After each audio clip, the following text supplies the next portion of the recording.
All right. So it should be working now, hopefully. We today, my dearest friends, or tonight for me, I should say, we are talking about mass media programming and maybe a little bit of psychology and maybe a little bit of something else. And today I have with me the infamous the man who needs no introduction, a person who I have not spoken to myself in the past personally, but we know one another with a distant respect, including a respect for martial arts, among other things, and just being a real dude, Mr. Prophet. Um, so yeah, my brother, let me know if we can hear you and if you can hear us. Yo, my chick gang, how's it going? There he is, the man with the plan. I love it. Um, yeah, this thing is happening spontaneously now. Spontaneously meaning that Uncle Jack messed up the time zones again, but it's okay because this is how the best things happen. So, Prophet, man, I've watched, your account for a little bit. You and I seem to be on sort of like a similar wavelength. I would say you're far more brash and bold than I am, but why don't you tell us about you, man? I'm, you and I have never spoken like this, like formally, but for some reason, I know we'd kick it off. This is gonna be a little bit of a schizo type of spaces. So, how are you doing today, man? I'm doing great, Jack. I'm doing really great, especially with the unfortunate events that from this past week. But yeah, man. Just to tell you a little bit about myself. Yeah, I basically just enjoy all the schizo type of stuff, but sometimes we kind of need to step back just a little bit, because it gets kind of it gets kind of like, all right, cool. I mean, I think we're just talking too much right now. So I actually used to build or not build. I used to make spaces on my own back in the day when like the spaces actually popped up whenever they first started out. I was popping in there quite a bit, especially in 2022. That's whenever I was being recognized everywhere in spaces. But turns out, these spaces actually turn out to be somewhat. They are so toxic, Jack. So that's why I really do like your account because you see the toxicness of how social media can turn someone, and Spaces is just a lot worse than what you see on the timeline. I mean, they're just as worse. People just yell, they scream. It's all for like a show. It's just for entertainment for people to essentially just amplify their ego and just to feel better about themselves. So I was like, I don't think that's my type of field. I mean, I can yell, yeah, and then that's something I needed to basically just look at myself. I don't really speak much in spaces just because I'm. I started to figure out that, yeah, I have kind of like a deep voice, so I really need to like watch how I use it because a lot of people don't really care. They just fucking blow it out like a bullhorn. I'm like, nah, I think I'm just gonna, you know, practice here a bit. I suck at speech. I'll let you know right now. My speech sucks. So I was like, whenever you invited me to do a spaces, I was like, I don't know how this is gonna turn out, but you know what? We're just gonna wing it. You know? Yeah, we're just yelling in a library over here. That's how unethical this whole thing is. And I don't believe for a second, my good sir, that your speech sucks. I feel like well-intentioned speech, it's good regardless of the aesthetics, so to speak. And yeah, like likewise, man. Like I mimic that thought because this is why I started doing monologues, because when I joined some of the other spaces. I know this is a little bit off topic, but let's do it as a sort of an intro or disclaimer. right? When I got onto it was Twitter back then, now it's X.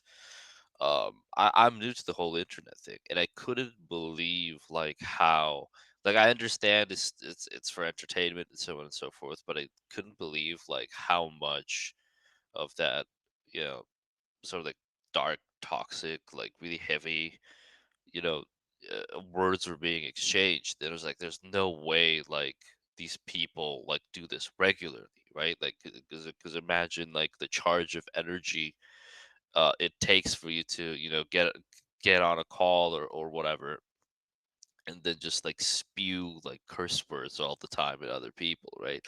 And I know, like, we tend to be brash, and I myself used to be very brash when I got on here. There's like this strange way like the social media sucks you in, right? And it sort of like activates your ego. And I learned a lot of lessons like getting on here, right?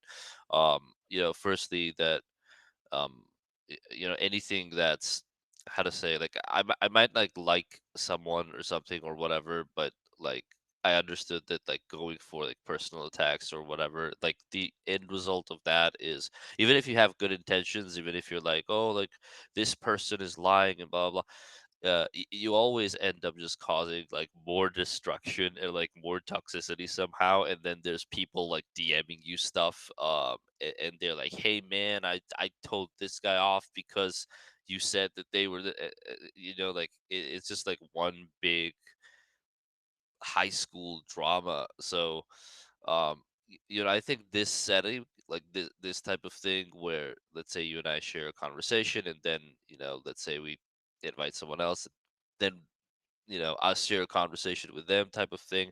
I think it works. And honestly, I'm very curious why you chose the topic when I asked you for a suggestion, you said like, let's talk about how movies predict sort of like future events. And that's a very specific topic, and it fascinates me like in a psychological sense. So let's say for mass media programming, which is the name of the spaces, but it's definitely not something I've dug deep into. So what was in your mind when when you why did you think it would be an interesting topic to talk about? Well, I find it just interesting because a lot of people. I was just in a space about I want to say probably Thursday or maybe Friday, I believe. Um, and then I brought this up with some normies, and then for anybody that doesn't know what a normie is, normal is like people they don't see beyond the three-dimensional space of what they see in front of them. They're not capable of thinking outside the 3D realm with the 4D, with the 5D. They are incapable of seeing beyond the 3D. And so I was trying to explain to him that um, of how all these stuff works and how it all gets connected. And they're like, brother, brother, brother, brother, brother. You sound like a conspiracy theorist, but it's starting to make sense, but what you're talking about almost sounds like a cult. I'm Mm, like, I'm not in a cult. I just know how to read this stuff. It's kind of like you, Jack. Like, I've seen your tweets about reading faces and how very, very accurate that they actually are. And mind you, I actually started to study the faces of how some people are with their aura or how they are in character without them even speaking. So I'm actually actively studying that right now. Every time whenever I go out, I have the intention and to study these things. And so well, it's one of the things that I actually do enjoy about your account. And so to to basically bring it back to what brought all this up was there's still little like subjects I don't really want to like bring up, but it's just it all makes sense. And where I first started seeing like this type of programming is through a kids movie. I'm not gonna lie to you. yeah. Anybody that's watching right now, y'all can watch it today, tomorrow, and I've been basically propping it up. in the past few days, but and not very much because it's a kids movie. But there's other movies that I do bring up. The one movie that essentially just popped everything into mind was the Lego movie. The Lego movie has so much programming in there that you actually kind of think through it. And then the only and then this is just and an unfortunate thing, but I'll just be honest. And the only reason why I was able to catch this, it was because I was living in Houston at the medical center with my best friend at the time, and this was back in 2014. Yeah. And dude, we were just into like drugs. You know, I was doing a lot of LSD. Yeah. I was smoking a lot of weed with these people, and then I'm a big supporter of quitting weed just for, you know, other purposes. But I've seen the danger that it costs, because it cost me danger. It cost my best friends a lot of danger. But whenever I was doing all these things, and I was watching the movie, the Lego movie. And so once I started to like repeat the movie over and over again, I started to notice, wait, hold up. This is just not a Lego movie. This is not a kids movie. This is basically explaining what we got going on all around. Yeah. And there's been a lot of like similar things that in that movie has, that I was like, wait, hold up, this is actually explaining how our society actually is. You know, he wakes up at a certain time, he reads instructions in order to basically fit in into society, and he goes to a coffee shop that gets a 16-ounce coffee that's $36 or something.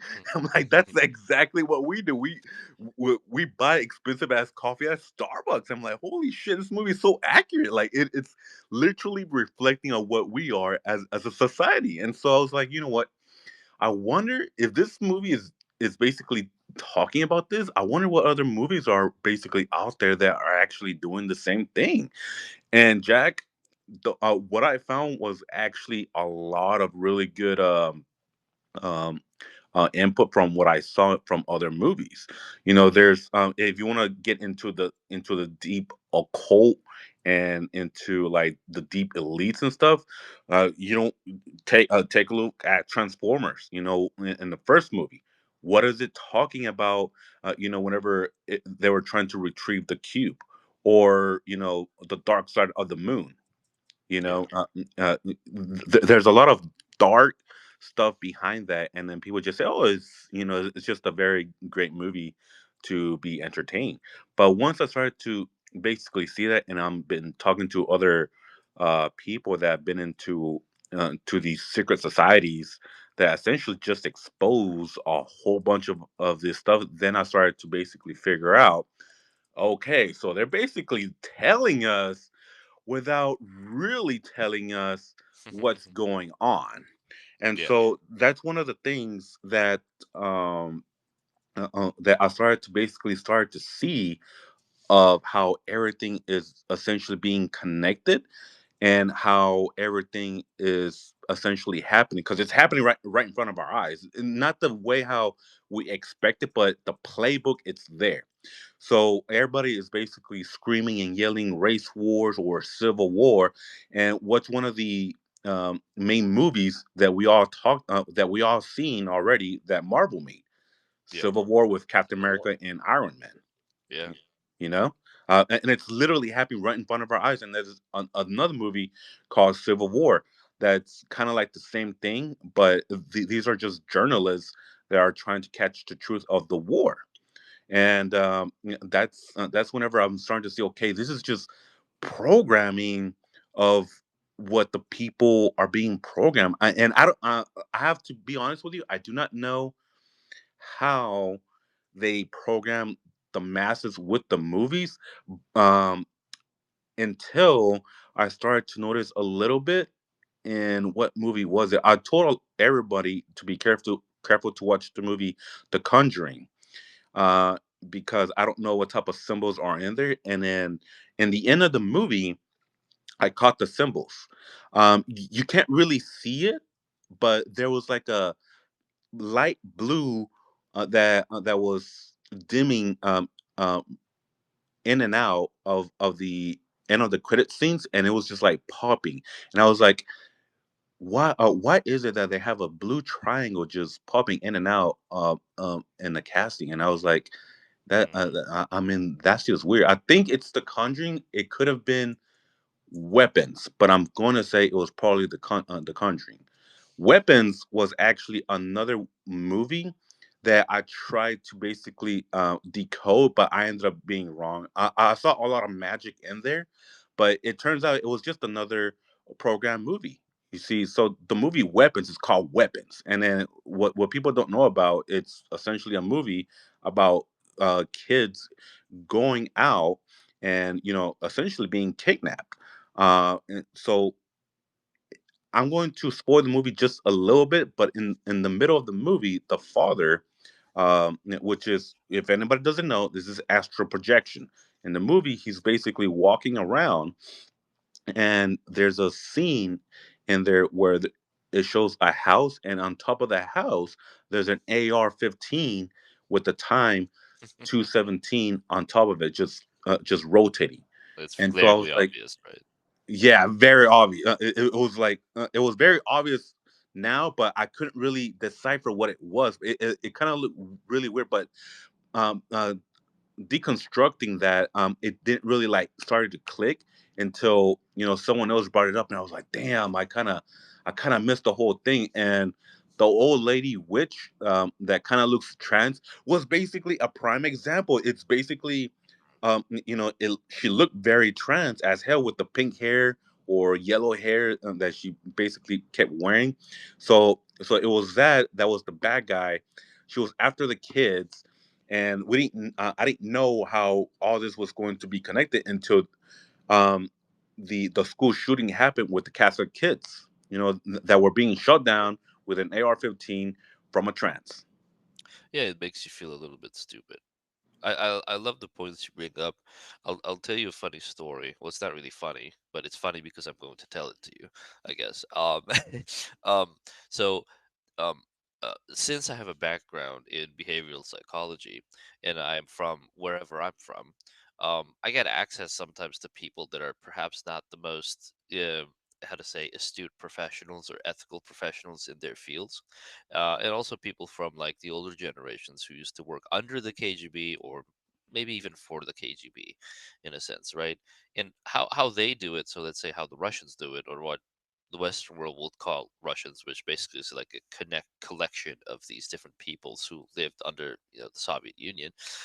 How they would do it, they wouldn't believe in like art and creativity because, like, let's say from a communist standpoint, like art and creativity and so on and so forth, it was sort of like this weird thing for them where they still wanted it, of course, because they understood its power, like the power of mass media and movies and TV shows, but they also sort of like wanted it to they wanted to propagandize it. So it was very like obvious, like how usually like how they did it, they would enforce the sort of like different laws and rules and boundaries, and it was like very controversial if you basically wanted to make something that didn't glorify the motherland, for example. So that's like why most of the movies from that time are all about heroics done in the name of let's say Mother Russia or whatever.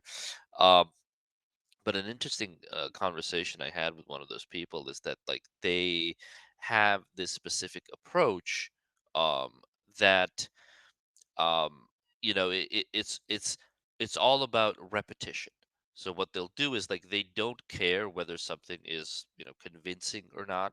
For example, like they don't respect your intelligence a lot. It's almost like a Asiatic approach, right? Even like in a sense of like astrology, like they literally don't care if it's convincing or not. They don't care if you can see through it or what.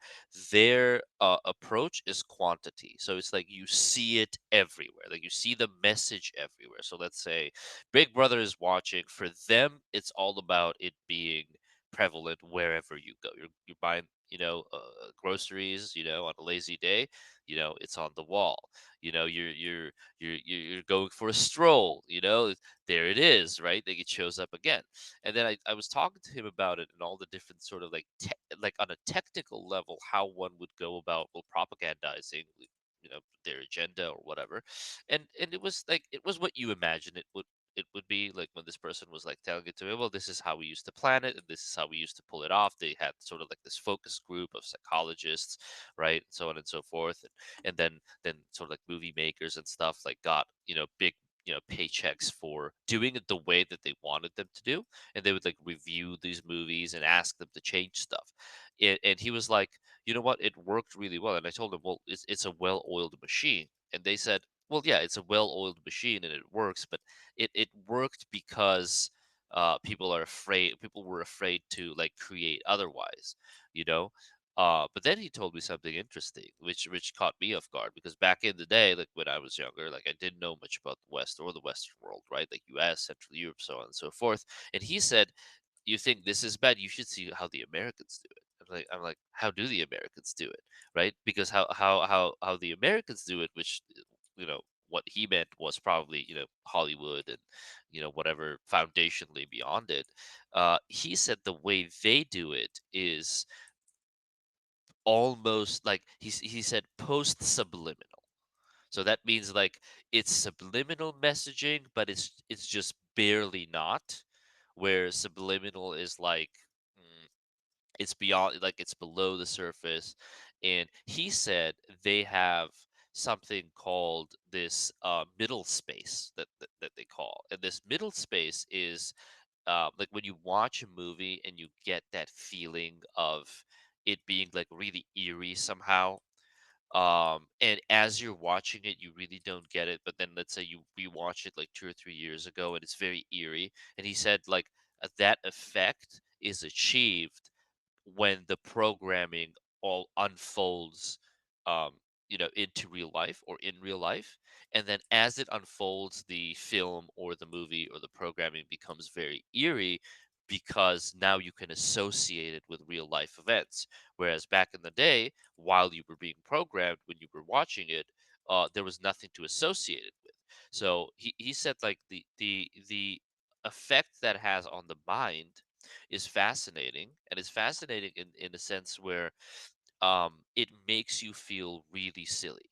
Like it makes you feel very incompetent, and it makes you feel very incapable of deciphering of like what the messaging really is, right? Like why is it the way it is? So what you mentioned in weapons, like that scene, now if I had watched it, and again, like let's say I'm a behavioral psychologist, right? Or a behavioral therapist, I look at it and I'm like, well, okay, like they're sort of like programming us towards this like very general thing. But then, it makes me feel stupid now, because now that the programming occurred and it happened, you're like, wait a second. It wasn't a general thing at all. It was this very specific, very niche type of deal that they wanted us, let's say, to know. And that has its own reasons. We can get into that later too. But, what's fascinating about that is it makes you feel like everything is that. And that's psychosis inducing. It's like paranoia inducing, right? He said it makes you feel like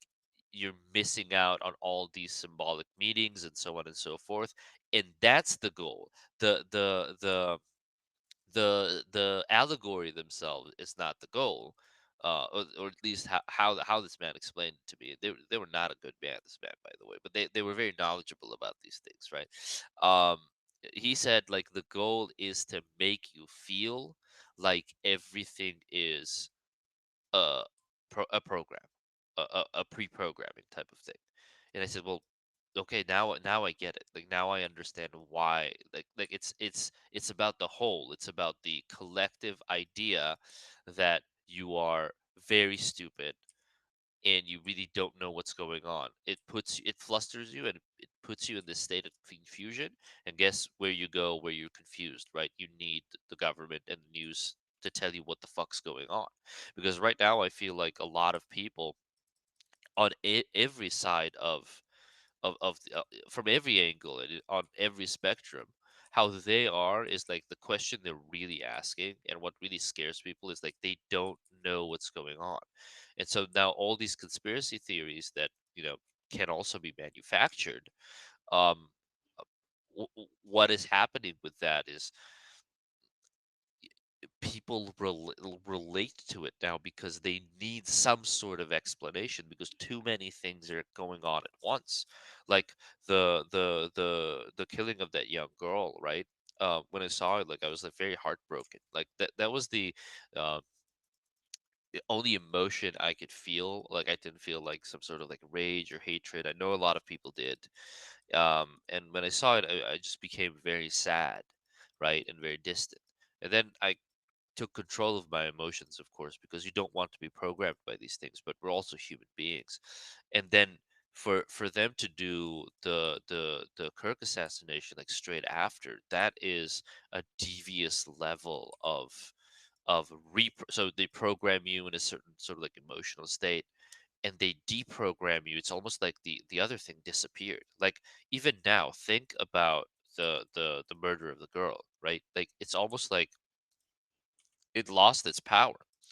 Whatever positivity like people derived from it, where they said it's time for unity, it's time for change, it's time for this and that, that disappeared. And now the headlines are different, and you're so confused. So yeah, like, I was fascinated by that, man. Tell me what you think.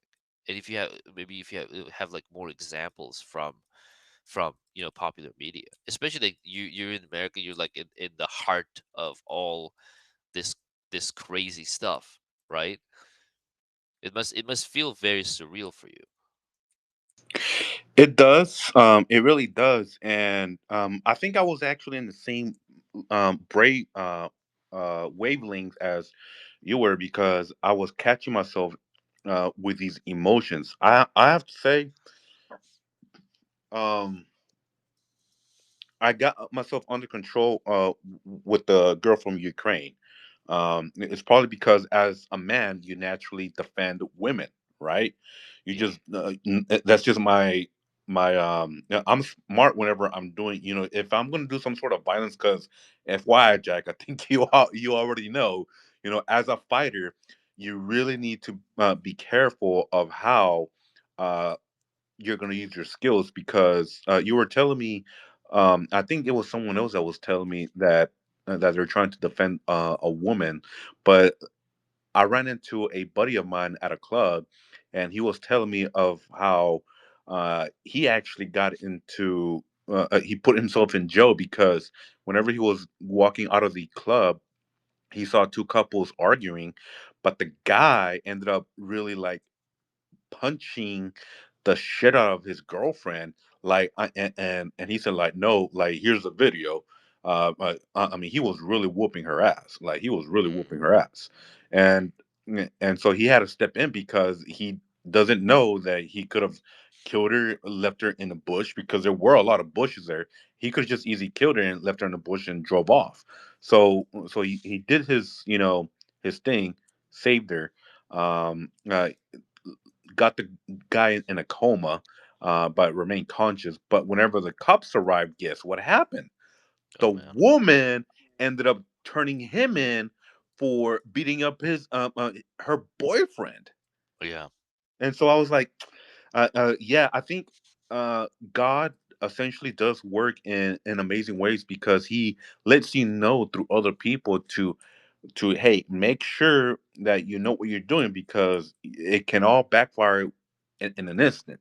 And so I take those lessons that people tell me, and I basically take that into consideration, and especially through he's also a fighter. He learned how to fight in high school, and and he just lost his cool.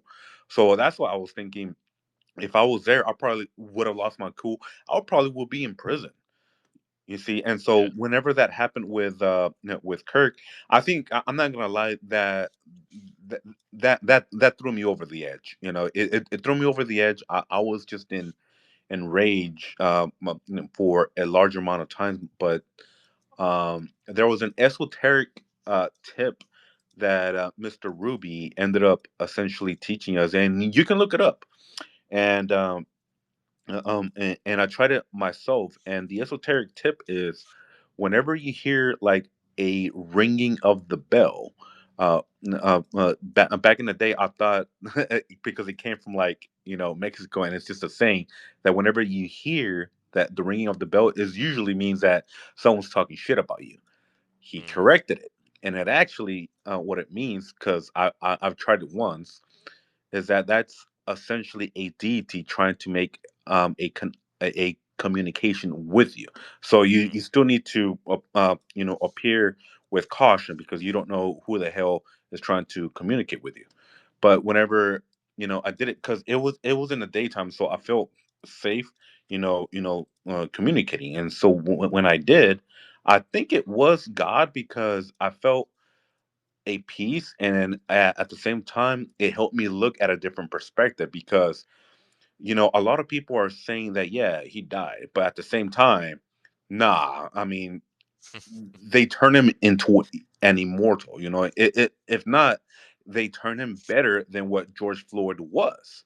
So then I was like, you know what, I really don't have anything sad to be about, because that's actually right. And then so I have this positive perspective of with what happened with Kirk, because there's just a flame within America that's just ignited uh, within the motherland in here.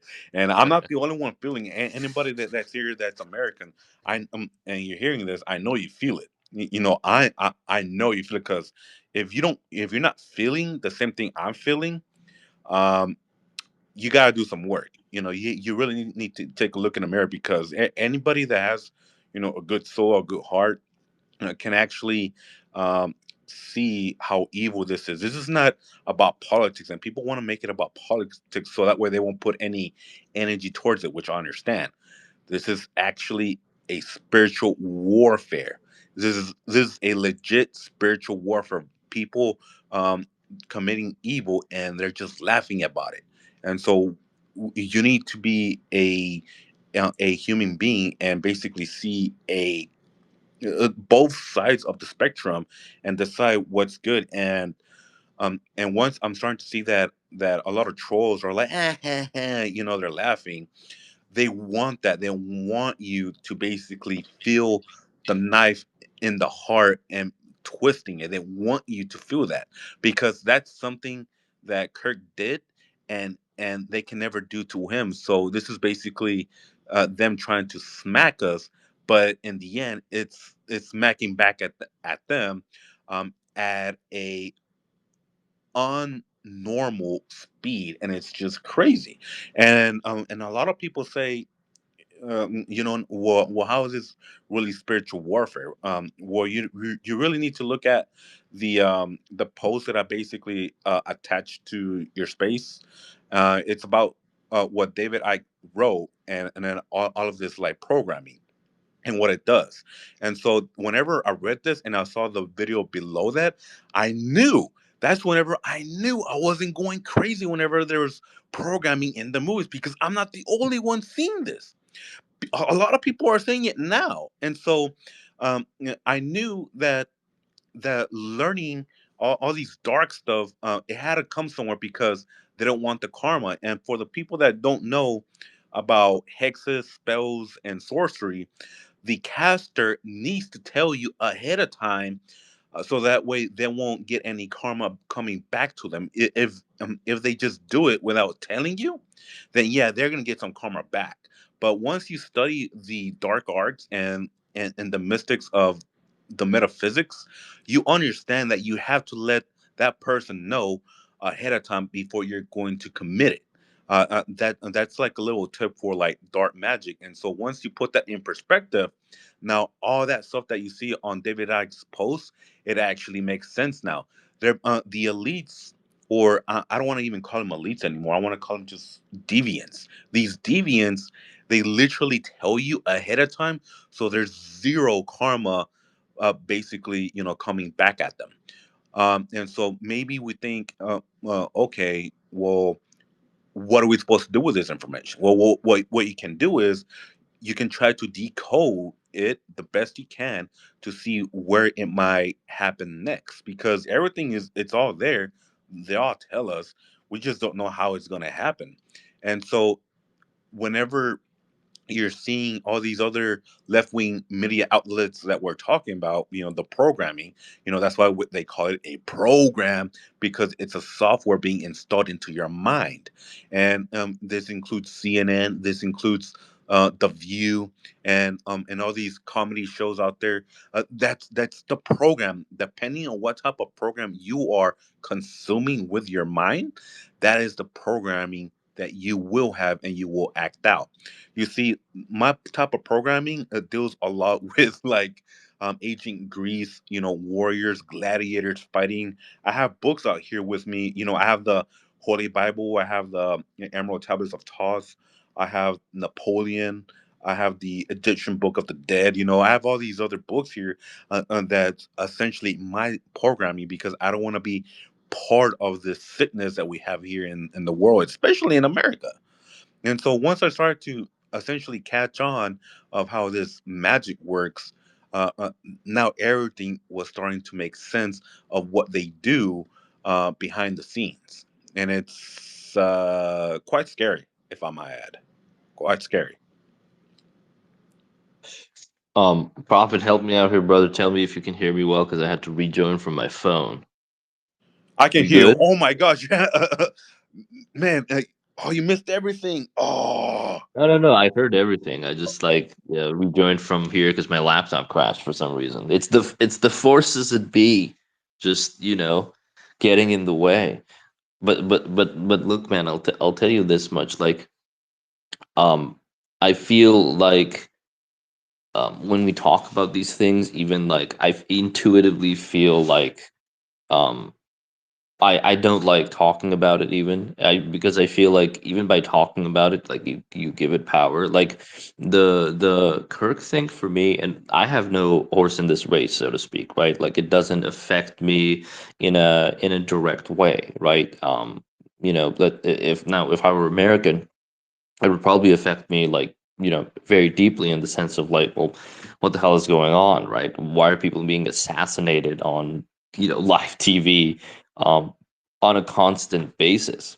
But I think what's interesting here is to like understand that, like, the things that happen in America, because America is basically like the entertainment capital of the world, right? Like whatever happens in the US, it has this effect where it just echoes out and reverberates, like, everywhere else. It's what every other place is talking about outside of the local news. And the local news is, hardly as, you know, uh, it sucks to say it this way, but entertaining. Um, you know, Unless there's something like a big revolution or something going down, right? So, because like people like innately, like we naturally understand that like things that happen in the big countries like the U.S., Russia, China, like those things have a way of just seeping into your own, day-to-day living.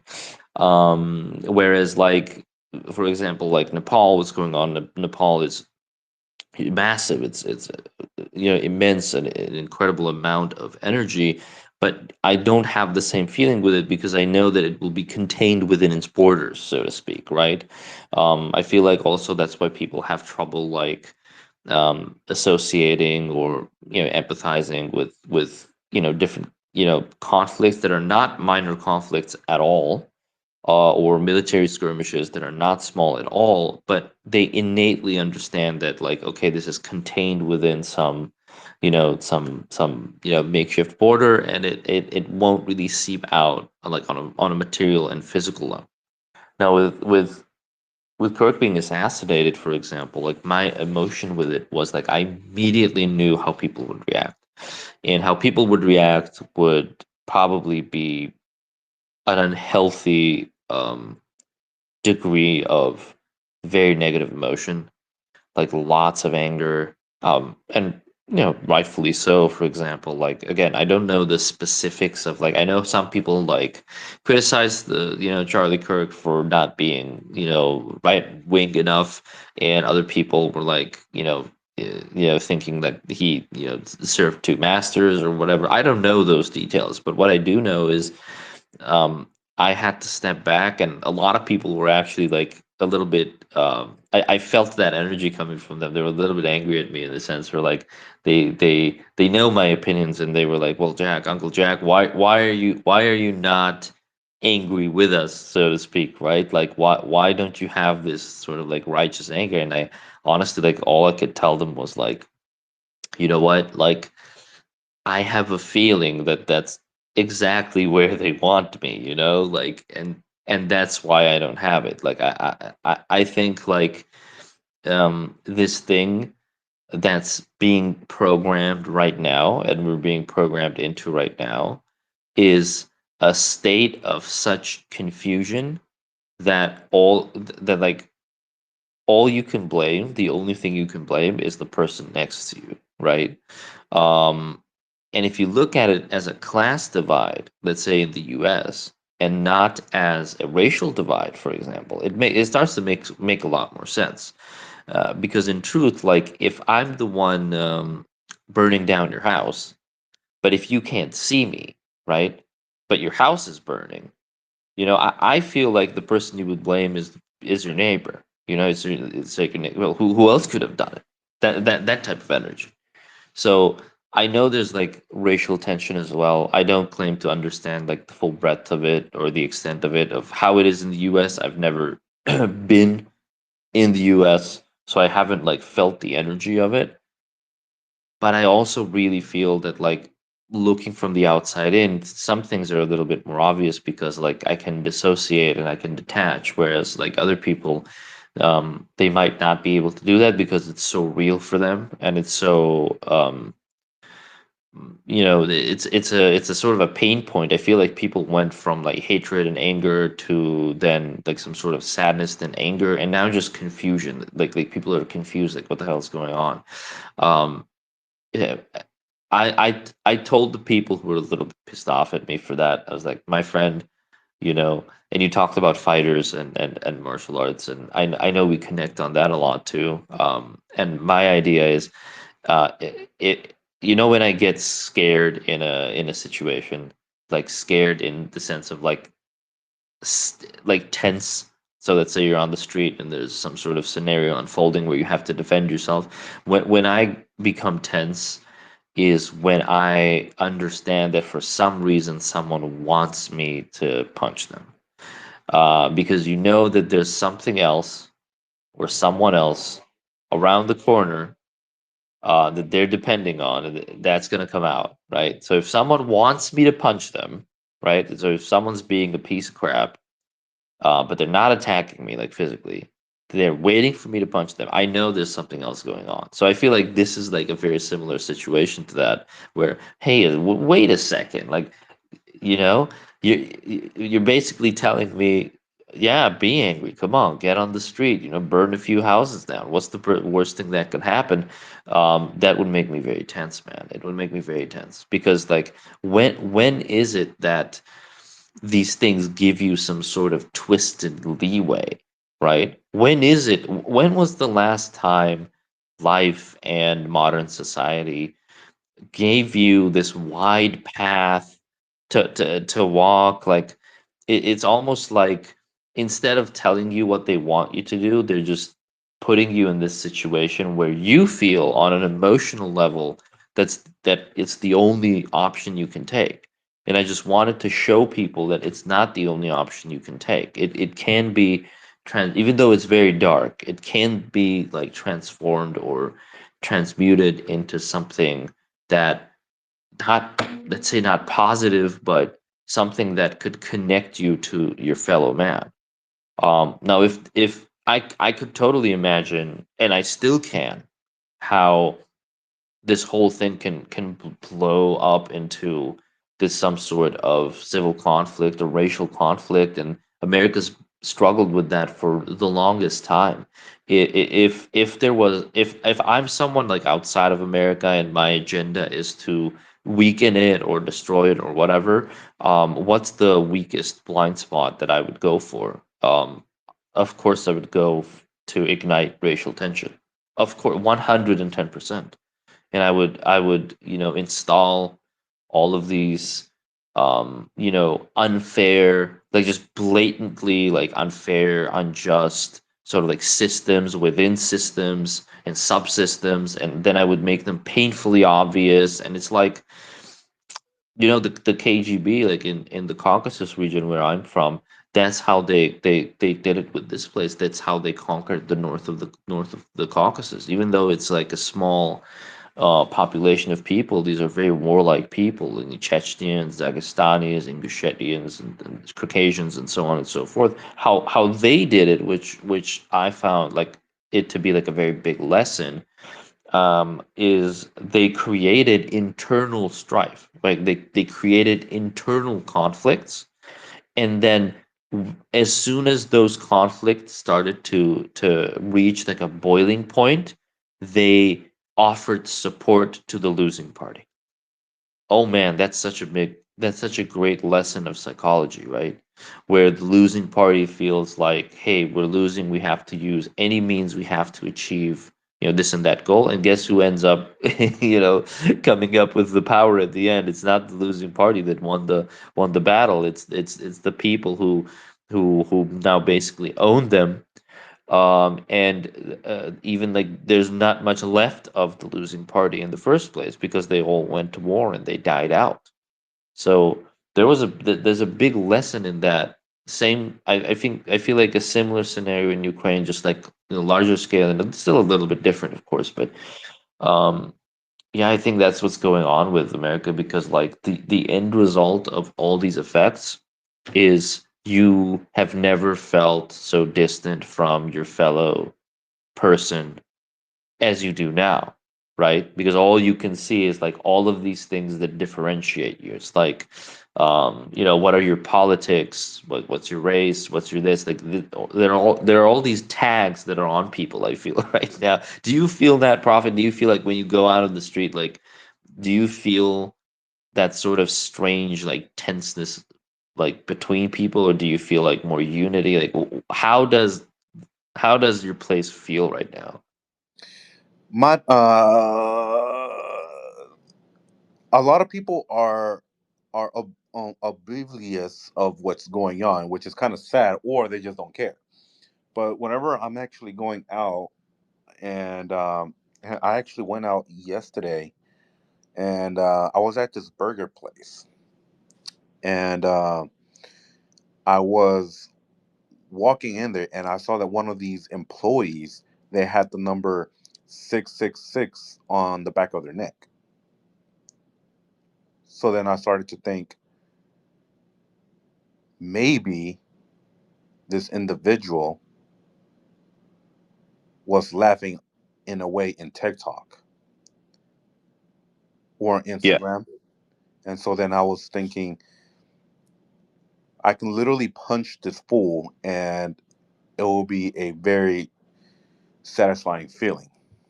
But I've been reading my scriptures a lot more lately, and the number one most powerful thing that I've basically came across, because I was blinded with rage, and I saw Erica Kirk's live stream on her husband's account, and the one thing that she said, even though that her husband was taking away from her, she said that God is good, God is great, and it kind of messed me up. Like, Jack, You're like, I, what do you mean? I can bench 300 pounds easy. I can bench 300 pounds easy. I can squat 500 pounds easy.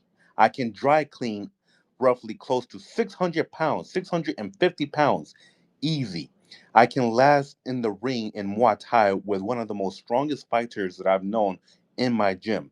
I can do that. I can do those things.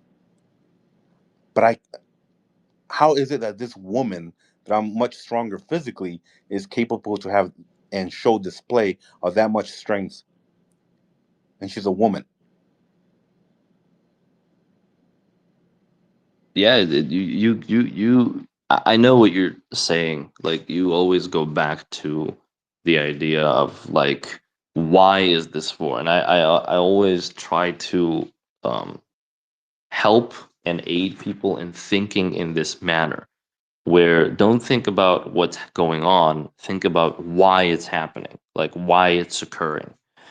Because there's always sort of like a bottom line to it, and then there's like a higher, sort of like almost like a divine hand to it. And I know that people use it a lot to put you against God in a sense. And I don't mean God in like this cheesy, sort of like edgy, sort of like cringe way. I mean they literally try to put you against your highest interest, like your own highest interest.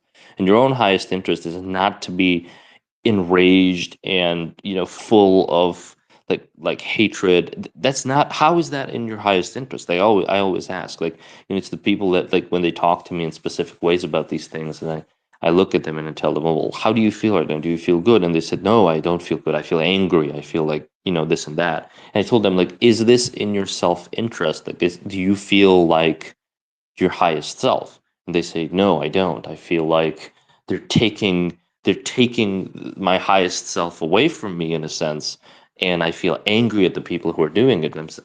And that's when you always round back out to the conversation of who can stand against you, right? Right? You know how that quote ends. And who can take anything away from you? It's you taking it away from yourself, right? And I know, like, when you're young or younger, and when you have that crazy level, like when you have that crazy like hormonal dump, especially if you're a man, and you're like you have like this testosterone filled rage or whatever, it's basically useless for me to even try to tell you something. But if you're like, let's say, 30 plus, you've been beaten up a little bit, like beaten down by your own mistakes, by your own stupid impulsive actions in life. Like, I know that I can somehow get to you because you have your past experience to reference. Whereas, like, you'll tell me, like, you'll go into, a market and feel like, damn, I wish I could just punch this guy in the face. It would feel so good. But then you understand, like, that is that works against you and him and anyone who's watching, right? Um, so yeah, be angry, but be angry in a wizened sense, I would say. That's where I found myself. I found myself saying, like, you know what? I can choose to not participate in the burning down of, whatever societal remains we have, right? I feel like instead, if you go and just make those forces obsolete. So let's say there are people who benefit off of conflict in a financial sense. How do I create a system, or how do I create an ecosystem around me, let's say my family and relatives and friends? How do I make it so that our lifestyle, our way of living makes that obsolete? Well, firstly, you become strong, right? Like, let's say, and I connect with you when you said that when you're a fighter, it's not just about being able to protect yourself and having that confidence, like just going out on the street, but as you naturally gain over years of training, that even if you're like out of shape. I feel like I'm out of shape right now, but I feel like most, like the average man, like just has no chance, right? Like, that they, like, if they don't have a weapon or something, they have no chance, right? It's also about like understanding what level or what degree of force to use in which situation, like the example with your friend, right? Like, they did the right thing, but they didn't do it the right way. So you have to be perfect. That you can't just like lash out and like dump your whole, because you're just going to end up destroying something, beautiful, or in that type of sense too. Like, I feel like if you just apply enough force, like let's say in that situation, let's not judge your friend, of course. Like, it was in the heat of the moment. It's very difficult for anyone who doesn't know. Like, when you get into that sort of situation, like, if you do see red, and most people do, like, to have self control during like a high stakes situation like that is very difficult. But if you do have self control, and if you can neutralize the threat without smashing its face into the concrete, which is what happens most of the times, um, you're on a different level of wisdom then, because you can like almost like foretell what the end result or the effect of your action will be.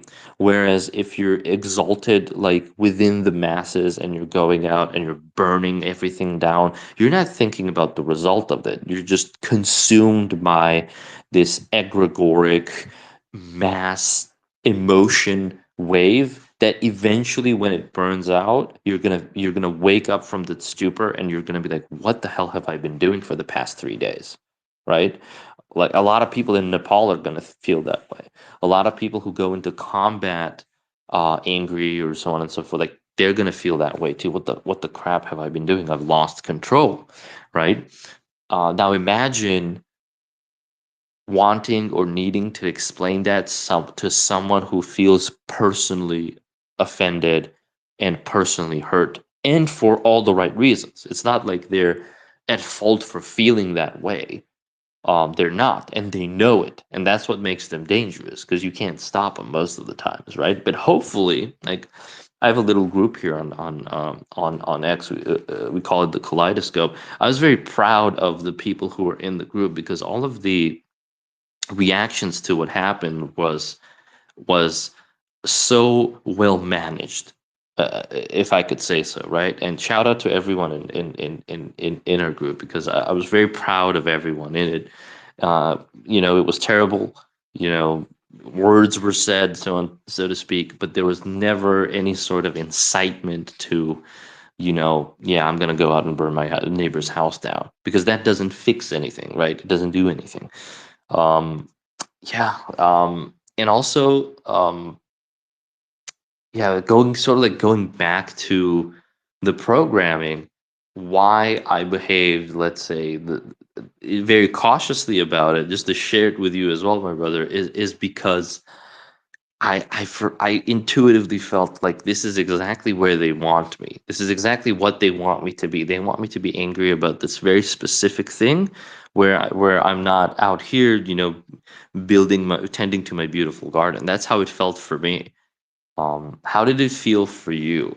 Like, what was your initial like? Because I'm very curious. Like, what did it make you want to say or do? There was there was very evil thoughts just crossing through my mind.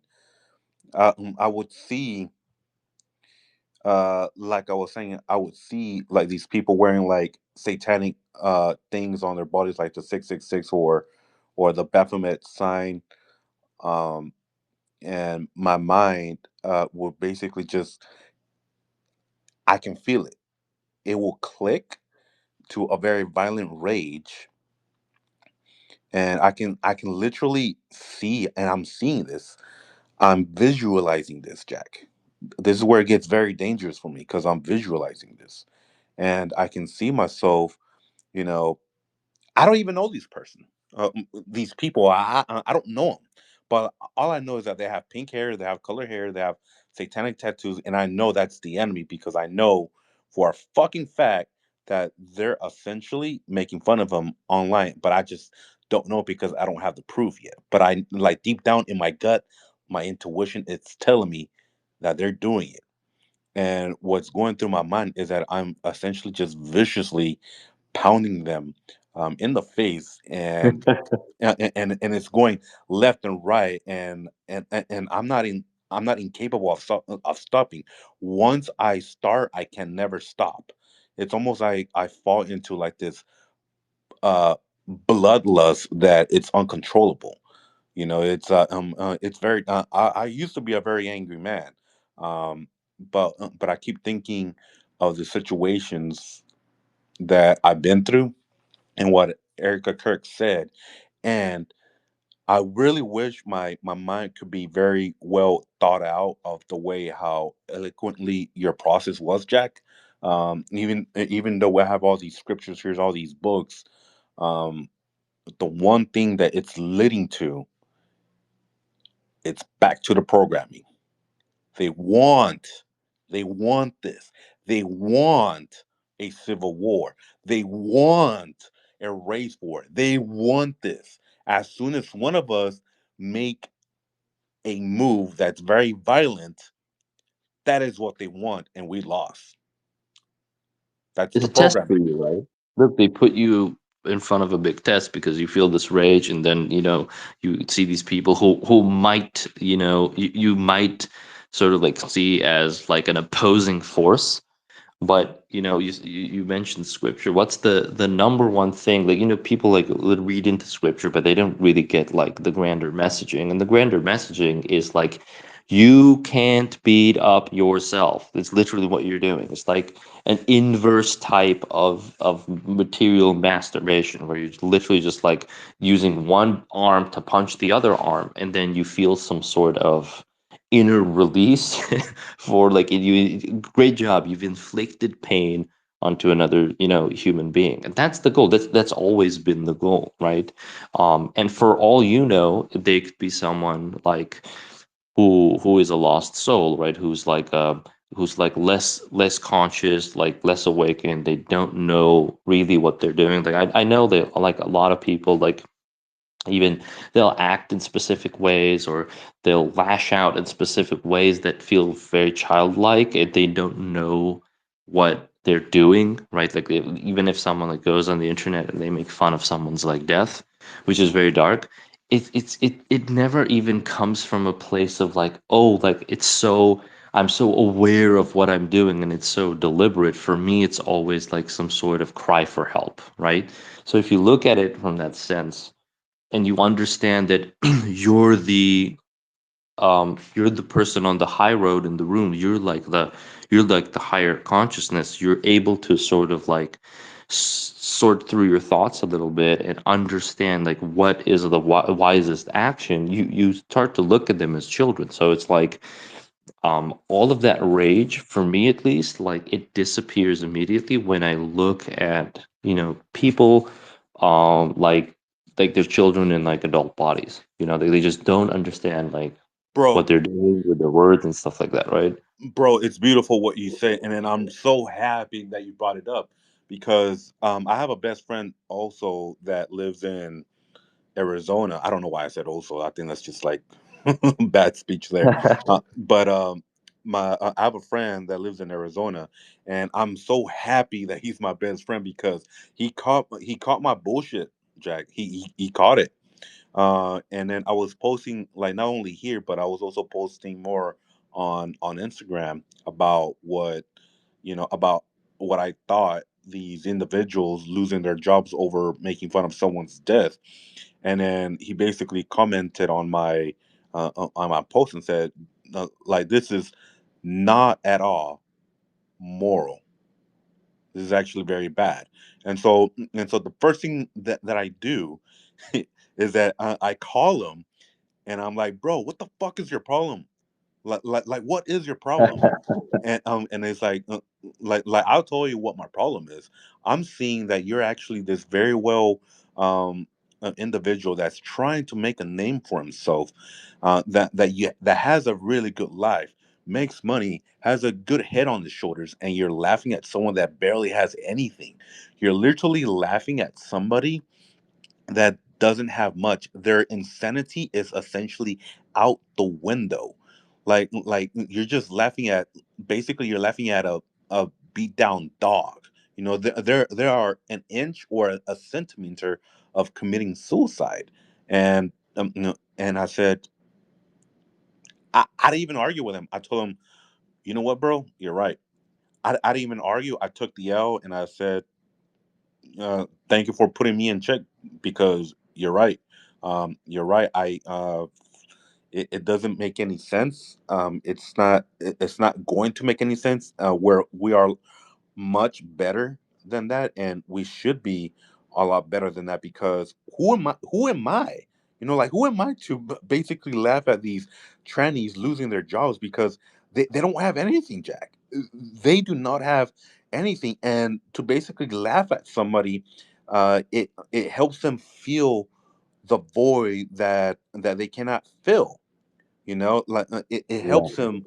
It helps him fill him up, and he told me that, dude, like this is just not good because you're a lot better person, and so I say, you know what, um, yeah, I need to be a uh, a much better person than this because what I was posting on my Instagram, um, I'm pretty sure a lot of people would have been, um, Prophet. This is not you, man. This is literally not you, and you should probably check this out. And I did. I took it down because that did not sound like me. It's not me like laughing at someone.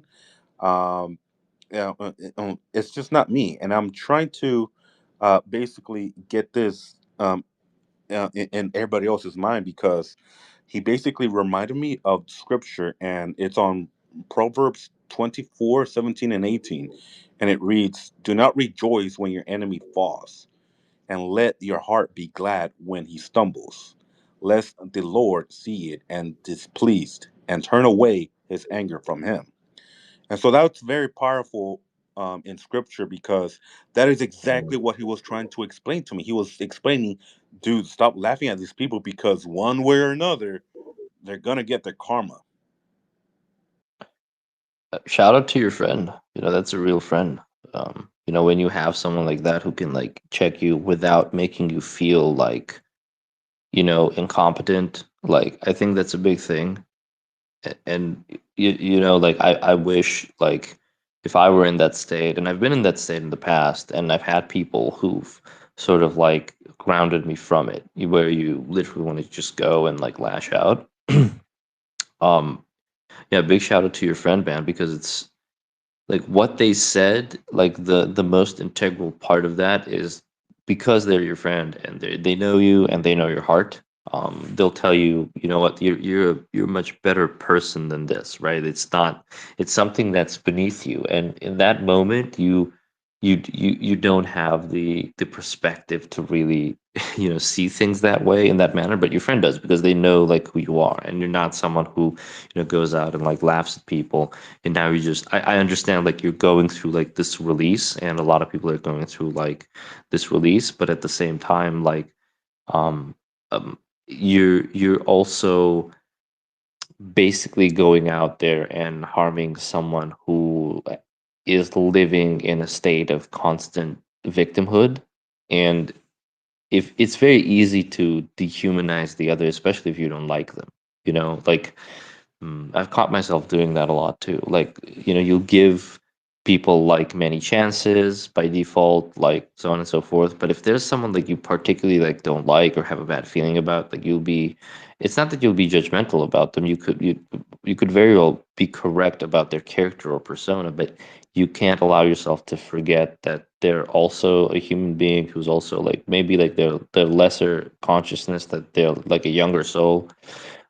Maybe you know they're in this um, state where they've been broken down by life, like in a mental sense, right? And that's a very real thing. Like I'm sure like any of us in even in this conversation can go back to a moment in their lives where they felt like they could have gone over the edge. I definitely have had, you know, several moments in my life like that. And I could totally imagine like if I didn't manage the intellectual prerequisite, if I hadn't managed the self-healing and self-therapy, like I could have very well been also like a very sort of like a deviant soul. And I hope that, you know, it's almost like a family member, right? Like when you go off the rails, like they sort of like know your soul and they know your spirit, and they will still give you leeway, right? Like they'll allow you to be, you know, excuse my language, but a little bit retarded. They'll allow you to be that for your own sake because like they know that you're sort of like helpless to it now, but they'll facilitate like a more healthy environment for you where perhaps they can show you that, hey man, you don't have to be this way, right? Like or if you like answer with love or something, and it's so difficult to answer with love when some, you know, people are doing, you know, like objectively like terrible, terrible, like just pushing out these terrible thought forms into the world.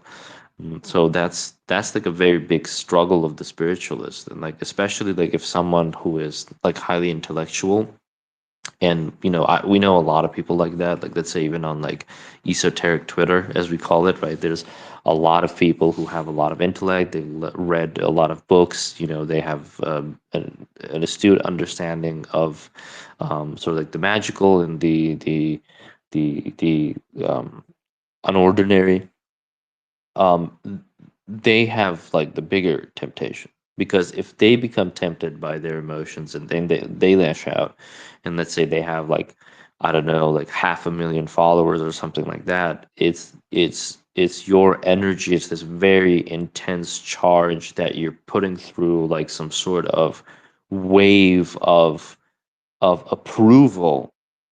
Like I really want to be cautious with like what words I use, but I really think it is like this. Like you're putting out this wave of approval for a certain behavior because so many people trust you and they look up to you and they look to you for guidance. So, and they know you're smart. So let's say I know like Prophet is smart. So if I look at Prophet and he says that it's okay to go out and engage in this or that behavior, then if he thinks that way, well, that means it's sort of like you're giving me your approval to behave that way. So I got really, again, like I've been like very, like, to be completely honest, like I've been like confused with my emotions as well, because I'm someone who is very used to just saying what is on their mind. And recently, like, I've found so much wisdom in not holding back, but just being very, very, very cautious and sparing with what I say and and how I word things, because man, you get the feedback quick. And you get the feedback through, like, it'll be like a message or a DM or a phone call, and be like, hey man, you remember when you said this and this and that? And I said, yeah, yeah, I do.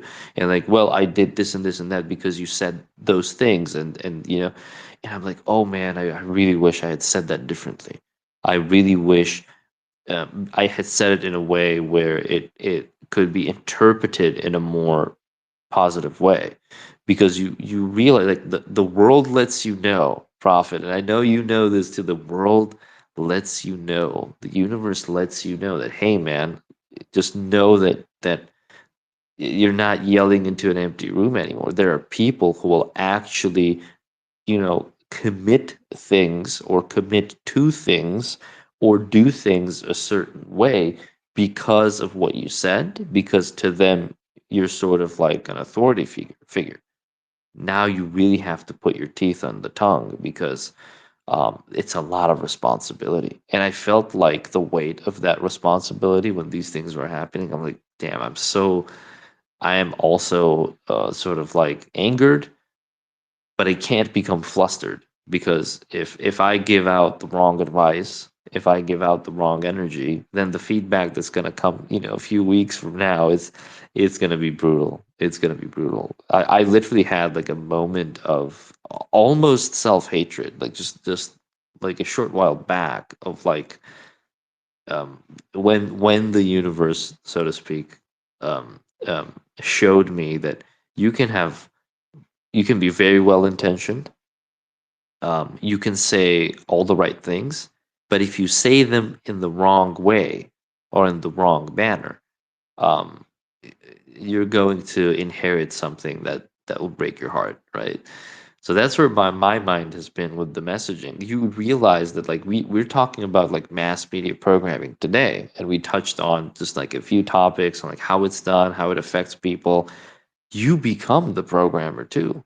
Like, this is the first time, like, and it hits your ego as well, for example, because like you understand, wow, I'm also programming people to think a certain way, because there are people who listen to me and trust me, and you know it's crazy, right? You don't want to become the monster you're looking at, and you're like, wow, this thing is just dark, right? Dude, The that's so right. crazy.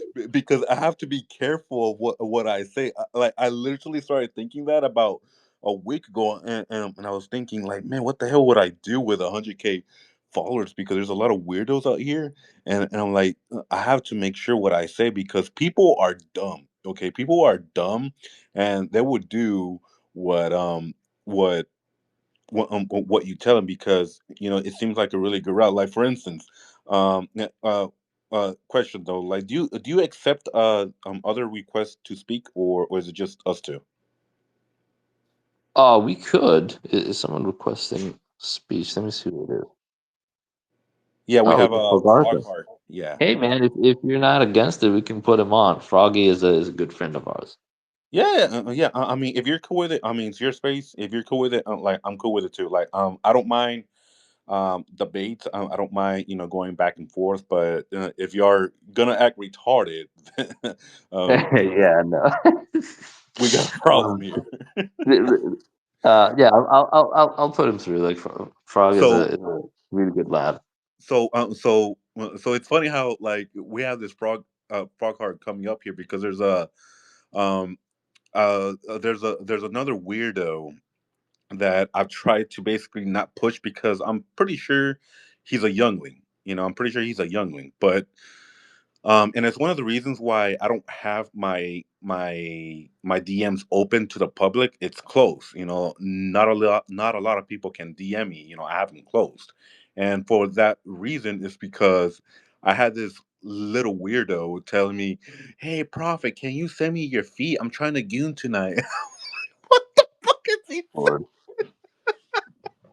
welcome to the internet, pal. saying? They were asking me for my feet pics just so they can goon. I don't even know what the word goon means until I started to look what it means, and it turns out it actually means masturbating. You're a goofy gooner. So I'm like, okay, I gotta like, I don't know if this guy's being serious or they're just dicking with me. So then I said, you know what? Well, I'm they're gonna give definitely these. dicking with you.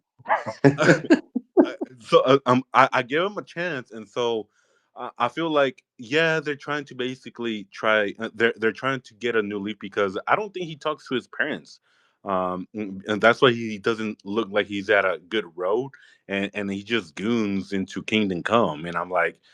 Brother, you just gotta read your Bible, man, because you're not like asking this kind of request from another dude. Like I don't know, man. Like it's almost gonna be a block because I don't do with this tranny stuff. I don't do it. You seen all this stuff? I'm not doing it. And so I think he's going to like a new leaf because he's definitely reading the scripture, like, and I can actually feel it. Like he's changing. He's not. He's not doing that anymore, and I'm not seeing it. So I kind of stalk his profile. The ones that seem like they're problematic, and I tell him to do something, and I don't see him doing it, then I'm not gonna give him another chance. But once I see that yeah, that they're trying to become better. Okay, cool. Now then I won't block. I'm not gonna do that to them. So that's whenever I start to see um, some some actual feedback to make sure that these people are not doing the wrong thing. And so now that's something that I really keep in mind, Jack, because a lot of people do what I tell them to do, and I tell them to watch out for a few things, and they do watch out for it, and they're like, "Is this what you're talking about? Because it sounds very familiar." I'm like, "Yeah, that's basically it." And I'm Yeah. like, "Damn, like, yeah." So there's their influence there, brother. There's definitely influence there. You're doing the right thing. Like especially when you mentioned that they're youngling, and it's almost like you can tell because I feel like when I've had that before as well, where someone will come and they will put like very almost like disturbing imagery in like just out there, and then in your mind when they'll speak about like let's say um, you know, um, I might have a topic about, Jesus, right? And, everyone knows like, there are religious figures and there are people who sort of like relate to them and they honor them in a sense. Now, of course, like someone who is angry at the world, for example, like they would, come to me sometimes and they would start talking all these terrible things about Jesus, thinking that they're going to sort of like bring me out of balance, so to speak, and make me angry. And that's happened before as well. So I've learned from that Yeah. as well, where they'll come in and it's almost like when a child is trying to piss off their parent, right? By saying the things that they know like the parent is going to be very angry about. It's also a cry for help. So I think you identified that really well, where it's like, okay, like there are these disgusting things, but these are not. I try to show them these are not disgusting things because they're disgusting me. They're because they exist in your mind, and like these disturbing thoughts exist in your mind. They're yours. Like it's very important for them to understand like what the source of that is. So it's not like the filth you're spewing is not out there somewhere, right, in the ether, right? It is in you. So um it, whenever I do get that now where it's like a lot of filth, I just take it as like, okay, you need help. Like not in the sense of like telling them like, oh, get a therapist or like you need to be put in a mental institution, but you genuinely need some sort of spiritual or maybe like psychological aid.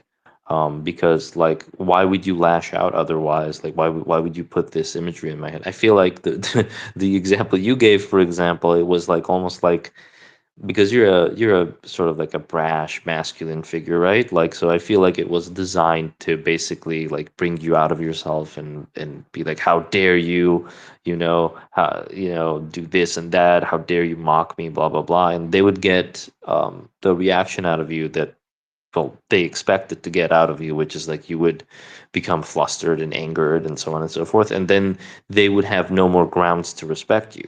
And then, they could just say, hi, I tried, and this guy like says they're so spiritual and they're so this and that. And I told them this one thing and now they're filled with rage. So yeah, good on you, man. It takes, it takes some guts, and a bit more down there to facilitate for these people. But sort of like that's what your mission is. Like eventually I've also understood that like the mission isn't to expose the dark and reveal these magical truths or whatever. Like the mission is to facilitate for those who can't like do it for themselves, in the best way you can while also remaining human. And then if you can do that well enough, right? If you can do well enough, your feedback will be relatively positive. Whereas in the beginning, like there's a lot of people who will be in this state of awe of like, man, you know these things, and I'm so curious and I'm so interested, and I feel very disenfranchised, and I feel very weak, and I feel like I have no agency over my life. And what you're giving them is this sort of power, or what they feel is power. But they don't know how to wield power. They don't know how to use agency. They've never had agency before, like they've said. So it's not just about giving them power, but also the context of like how this power is going to help them achieve like a higher state of being. Like let's say for that kid, it's like the higher state of being is just getting out of that mental space where these disgusting thoughts are, well, firstly formed, and then um then then put out into the open, so you have to read it, right? So yeah, props So, to you. I don't know. Whenever I see like these profiles, like Froghard has like the because he has like the Pepe thing, like he has the profile one, and so that's why whenever I see that profile, Gave me picture like that, like PTSD. I'm very careful because they're either really, really, really retarded or they're really, really, really, really smart. So, so I'm like, or I have to make sure like I watch out for those because you just don't know. But it, the thing that I keep seeing is that all these people that are behaving in a very rageful way, they're all programmed with what they see and what is acceptable in society because they see it on TV. So they're like, okay, cool. It looks like this is acceptable to do, and it's the right way to basically react or behave. But once someone actually respects you and you tell them to, hey, stop, stop consuming that programming and consume this other type of programming. So what that means is reading the Bible and reading like these other books like the Kabbalion or the Green Emerald Tablets of Thoth. Um, it's a programming, but the type of programming it is different than what you're seeing. You're actually seeing it with your mind, kind of like what you see in the movies. So with the eyes, you see that with the eyes, but once you read the books and certain scriptures and all these other stuff, it's another programming, but it's a much more powerful programming with your mind. Yeah, that's super true. Hey, am I all good to cut in? Sorry, Oh, can you guys hear me? yeah, we can hear you. How are you I can hear doing? you. Speak to us, brother. I'm actually in the middle of a really long drive right now, and I've just been listening to your guys' conversation on the drive. I've just pulled over, so I probably won't speak for very long because I've got to be somewhere. But this whole discussion, I'm not super familiar with the concept of hyper reality, but it's reminding me of that. How you started talking about the movies and how they reflect. The movies essentially program the future outcomes into people, which causes reality to converge toward what the programming is, and then suddenly reality becomes more of a simulation of the simulacra, which is I haven't read that book, but that's sort of how the masses have been programmed by movies for a very long time now. And the internet feels sort of like the same thing, but a way more powerful version of that. And with this Charlie Kirk thing, like, I actually had never heard of him. I didn't know who he was. And I saw a little bit about him, and it's a very tragic thing. He seemed like a good guy.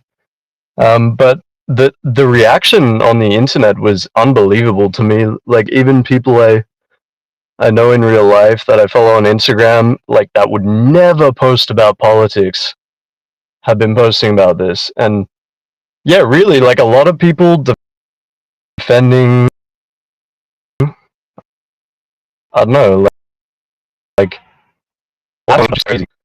But for the past month, I've actually been pretty disconnected from the internet. I've been working. I've been spending If all my time. we have some Like, I sort of really found the like reaction on the internet to connection be. thing, man, with you. Like your voice is cutting out at times. Oh, sorry, I'm sort of in a rural area, so Oh, you if you got it. can't hear me, I'll stop speaking pretty soon. No, I think like what you mentioned is very, very Yeah, like, telling. Like the hyper simulation thing. We'll definitely touch on that.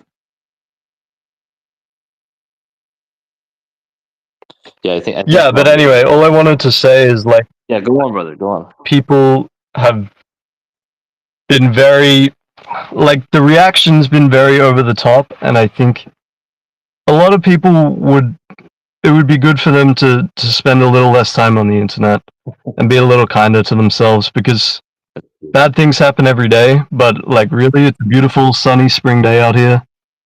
The birds are singing, and life is pretty good, when you know how to turn off the screen. Yeah, compared to the So, last 2,000 thanks. years or so, maybe even more, life is great. You see, Prophet Frog is one of the smart ones, because I feel like what he mentioned with the simulation thing. I was talking to okay, I'm not going to say who I was talking to because people will think me insane. But understand this: there's a conversation between two entities, two faceless entities. Let's call it that. And um, what they allowed me to understand was um, that the lesser or more unaware the consciousness, the less, how do I say this? The less options they feel like they have. Like they can't, they have trouble like conceptualizing abstract thought forms into new types of realities. So they can only really accept what's well under their noses, as like let's say most people today, and then whatever you give them.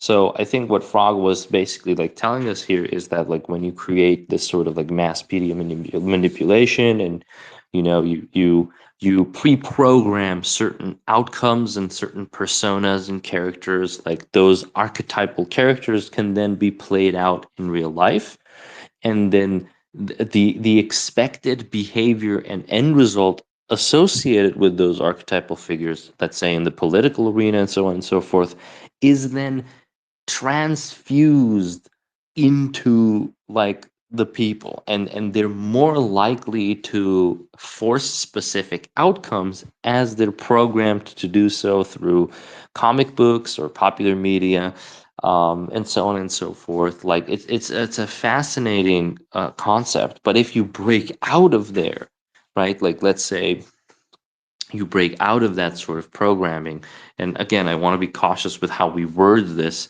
where we don't want to like antagonize the thing as a whole, because cinema and movies and art, those are beautiful things. They can program you into new states of being or higher states of being as well, right? But if you are someone who can offer an alternative and make it look beautiful and as entertaining as a Marvel movie, right? Right? Then you're really doing some incredible work, because you're quantum shifting reality, like as we know it. That's a very big thing, right? Like that's it's not something that's easily achieved, because people need convincing, and what's more convincing than a $250 million budget? What's more convincing than Batman? Like the funny thing with Batman too, like as a concept, just forget about like who Batman is and all the comics and all the movies you watched. As a concept, if I came to you today, you're a producer. Let's say Prophet, you're a producer. I came to you today and I tell you, hey man, I have this great idea for a cartoon. It's this grown ass man who puts on like tight clothes at night, like all edgy, and he's dressed like he's role playing as a bat, and he's going out and fighting crime. You tell me like that's the dumbest idea I've ever heard. Right? You would literally like probably laugh it off. Like that's ridiculous. Imagine if there was a pig man. Like that's the extent of, right? Like of course, like the bat has more like it's almost like a vampiric type of allegory to it, but it's like of that vein, of a similar vein. If there was like a pig man or a cowboy or a cowman or whatever, right? It's a ridiculous notion, but because it's so ingrained in the collective psyche and all the self identity of the American people, and not just America now, like internationally, the whole world, we take it very seriously, right? It's a game, but we take it very seriously. So that if you want to like study like the long-term effects of such programming, there you have it. You have Superman, you have Batman, you have who else? You have the Flash, all these sort of like, and also like a big shout out to Drew Tang, like the first person I saw on X here who was talking about these things in an in-depth manner, right? And really just putting it out there like in a factual sense. I was fascinated by his stuff. He posts about the Marvel movies, and like how these characters relate to real life personas on the political arena, and you see that there's like more complexity and depth there with how these things are attached to real life events. So yeah, the storytellers are those who actually create new lines of possibilities, right? Like new lines of thought and new lines of quantum realities that people can. This is what the people don't know. People can either accept it or reject it.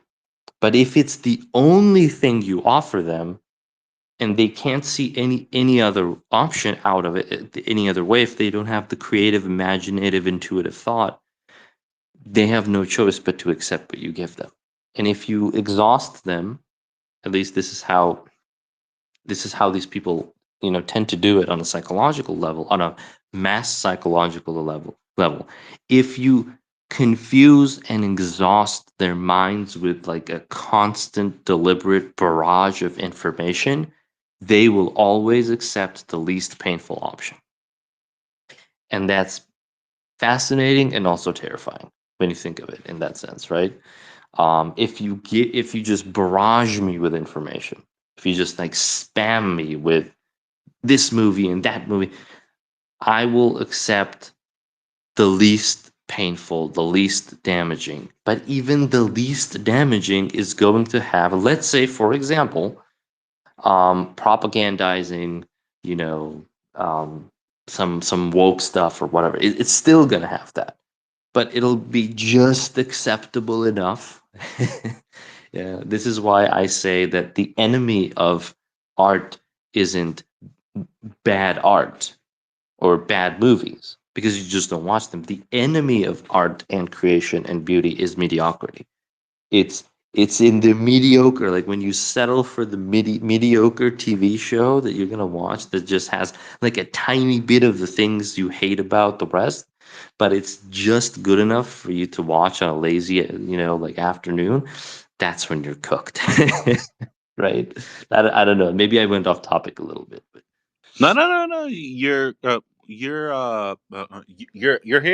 hitting the nail on the head. That's for a fact because um I think a lot of people do that, and then I've been seeing that throughout my timeline as well. And yeah, Drew is actually one of my other favorite accounts that I do follow because man, I don't know what it is about this guy. So with movies, like that's exactly what I had about movies and the programming because he put it in such an eloquent way to where like that like he basically said what I had in my mind, and he said it in such a profound eloquent way, and I was like, yep. That's exactly what I was trying to tell people, and then that's why I just spit out a few hints here and there because whenever I do post, I'm posting because I'm trying to make sense of this, but somehow, some way, I'm not able to essentially make sense of it. But I know, Jack, I know there's someone in the timeline that's able to see my post and they can actually take it, wing with it, and they will understand what I'm trying to say. And so now they'll basically make their own little post to basically what that means. And so that's why like I know that some of my posts seems kind of like chopped up a little bit, and I do apologize about that. But I know that there's someone out there that's capable of eloquently putting that into words where I cannot. I can see it. I think I'm probably one of the few ones that can actually spot things. But once I start to spot it and I throw it out there, okay, cool. At least it's out there. People are going to basically connect the dots to see how this is going to work out. And then that's what I've been spamming here and there, and people have been catching on. And Drew's actually a really smart dude, and again, he's one of like my favorite ones around Twitter for sure. The one if anybody is trying to see what's going on with the country, um, it's not just America. I think it's all around the world. Don't you think, Jack? Because I see it everywhere. I'm not just seeing it in America. I'm seeing it in the UK. I'm seeing it in Japan. I'm seeing it in China. I'm definitely seeing it in all these other countries, especially Spain. I'm it's seeing it. everywhere. And so, if anybody wants to figure out how everything is going to be like, and I'm actually happy that Jack brought it up because a lot of people do choose to go the easy route with the less resistance, with the less pain, and you're not going to get anywhere in life. You're not going to get a sustainable future. You're not going to get a sustainable country at all if you choose the path with the least resistance. The one movie that's going to be essentially appearing in the future that's going to explain that, and there's going to be a lot of esoteric wisdom in it, is going to be no other than Avatar. Yeah, yeah, that's a good catch. That's a good catch. And it's going to be released on the 19th. uh, if people want to know what the 19th even means, and I know y'all see it everywhere, America is literally going through a 19th cycle. And what that cycle looks like, you're seeing it all over your timeline. That's what you see. You're seeing a lot of hate, but you're seeing a lot of healing at the same time and trying to basically make a better outcome. I'm actually predicting that that's something what you're going to be seeing in the movie Avatar, which I recommend. That's one of the esoteric movies that I recommend everybody to watch, and you're gonna see that they're gonna choose whatever that they're gonna pick, whatever path they're gonna choose in this Avatar movie. They're going to go with the path of the most dangerous route. It's gonna be a very dangerous route. A lot of blood everywhere. They're going to go towards that route.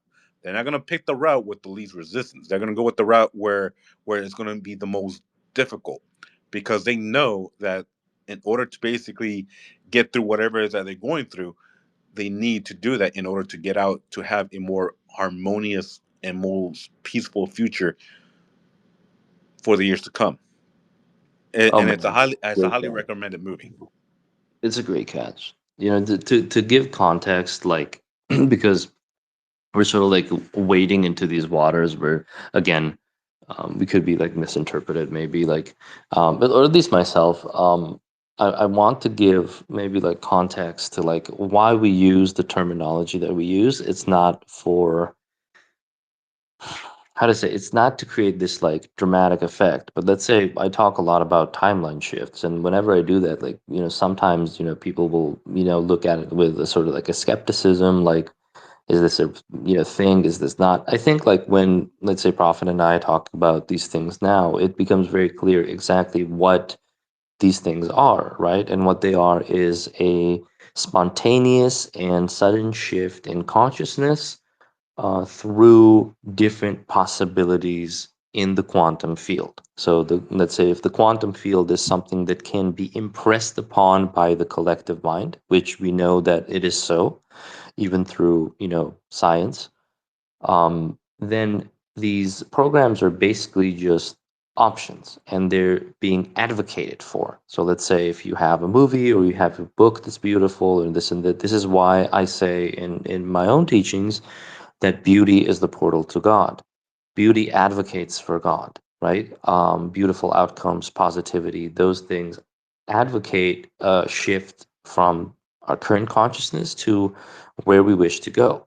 So, for example, if you were to architect a specific reality that you enjoy, and then in this reality, in this movie, you create these archetypal characters or archetypal factions that are benefiting from the whole situation, and then in real life you're convincing the collective mass to go and shift into this sort of outcome and in this sort of reality. And what a ritual is, like a real ritual, not one of those like edgy, you know, things that like goth girls like to do, like a real ritual is the reenactment of the quantum programming, a reenactment of the story within the material. Like, for example, if I wrote Lord of the Rings, the reenactment of the Lord of the Rings in, well, real life would be the general struggling, the prophetic struggling of the human heart and soul against corruption and its eventual victory. But if I'm someone who's rather malevolent and I'm looking for personal benefit, and if I'm someone who's malevolent, I know that I will not gain personal benefit from such a story. Because in the end, if I am greedy or so on and so forth, my position in that story is to be taken underground and just grounded. What I would do is I would take that and then I would begin to corrupt it, right? I would take that concept and then I would present it in the form of, let's say a new TV show or something like that, that is associated with the same archetypal energy, with the same archetypal factions and personas, and I would make that very clear for the viewer, like what Prophet says. So a very big part of ritualistic magic and ritualistic forms of magic is that you have the object of its fascination, which is you, has to be made aware of the ritual occurring. This is why a very large portion of it is just the exposing of the act. So let's, if we go back to like the movies, if I were to take these archetypal characters and factions, and if I were to then sort of like corrupt them and spoil them and alter their fates a little bit, right? Just a tiny bit.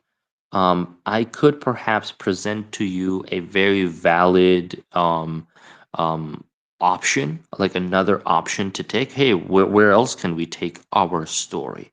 And that's history. Like history is the story of mankind as it's shifted from different collective degrees of conscious awareness and different levels and degrees of lessons, like spiritual lessons that we've gained. When I say it was a negative timeline shift, I don't just, excuse my language again, but, pulled it out of my ass. The reason I say that is because when we have these mass trauma events, now the story's been shifted in this very dramatic, tragic manner, and we all have to deal with the fallout that that brings. But also, we understand that the people who wanted the narrative to go a certain way, they've showed us the ritualistic side of it, like the act of it. And you can do a similar act. Like, for example, if you want your family to live a better life or to be happier or so on and so forth, you can go and, plant an idea in their minds and say, hey guys, like, we could go out every other week with the whole family and have a great time, and let's make a tradition out of it. And then what the ritualistic portion of it, and there is no negative connotation to the word ritual for in this sense, what the ritualistic portion of that would be, you book a restaurant for your family, right? And now they have to come, right? They have the option to engage in it or not engage in it. And if they feel like it's a good idea, they're going to engage with it. And you've activated this completely new, sub pocket of reality where this reality unfolds, and it's expected to unfold. Like if you go to a nice restaurant every other week with your whole family, it's expected to happen every other week, and then that strengthens it, right? It becomes a prophetic cycle, right? Um, so yeah, there's something to think about, something to really try to understand, and also why we say, build your spaceship, make your home a beautiful space, because the more your energy lives in there, the more you're attached to every single item that you have in your house. Like I always ask people, like, do you know every single item you have in your house? Because the ones you don't know, sort of like their power disappears. They don't embody your own spirit, like the spirit of the master of the house, and that's these items will sometimes become affected by other forces. So when we say build your spaceship, make your home a beautiful space, what we're really trying to basically say is you're creating a totem or a memento or like a lockbox that travels with you through all of these timelines, like no matter what happens. That's the magic of the cube. That's the magic of the square shape, which is the shape of our homes. Like most of the times, it's an enclosed energetic vacuum. That's what it is. And when you're in that vacuum, all it's doing is you're reflecting onto it, and it's reflecting onto you. And in a sense, you're not just programming the mind, you're programming the space, because this space inhabits your energy alone, and it's a very sacred and divine space for you particularly, and everything and everyone you associate with. So, just like on my end, I guess to finish it off, like my messaging, at least I've tried to make it positive through allowing people to understand that you can also impress things onto your life, and the majority decides the outcome of where we go as a species. You can't deny that. The majority decides. The minority doesn't decide. But what you can decide and where you can have your imprint is you can create this beautiful space and offer people the option to do the same. So then the majority will slowly shift towards positive outcomes. Right now, the majority is not in a positive state of mind. And I think we can all see the symptoms of that as they unfold day to day. And we're seeing these terrible things, happen. And it's even getting to you, like it's getting to me, it's getting to Prophet. Like we confessed, right? In these spaces today, like it is getting to me. Like sometimes when people come out and, talk trash about things that are valuable, important to me, like especially in the past, on this social media, like it affected me like on an emotional level, like how dare you type of thing. But you make those things obsolete by um, creating an alternative. You don't make them obsolete by destroying them, because you're stepping out of your role as a creator. What you're not here to destroy things. You're here to create, and through creation, make the other obsolete. That's better than destroy, right? Yeah. Sorry, I went on a little bit of a rant there, but I wanted to finish off with this thing. And yeah, Prophet, bro, like, do you have anything to share with us before we shut this big boy down? I think this was a really good space. I hope we can do more even in the future. Like, you're a good sort of like charismatic, brash type of dude. I respect that so much. And yeah, tell us, like, give us something juicy if you have it.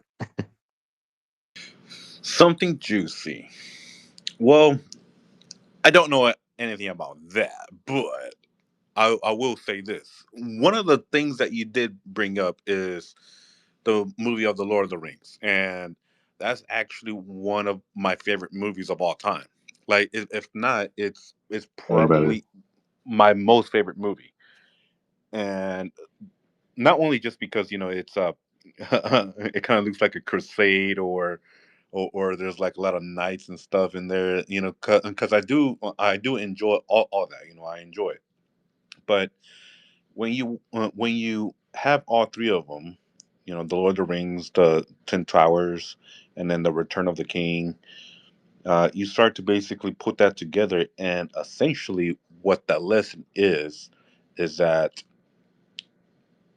you just got to do something, no matter how many people are telling you that it's not going to go good, it's not going to go great, and you have a 1% chance of making it, and you have 99% chance of basically failing.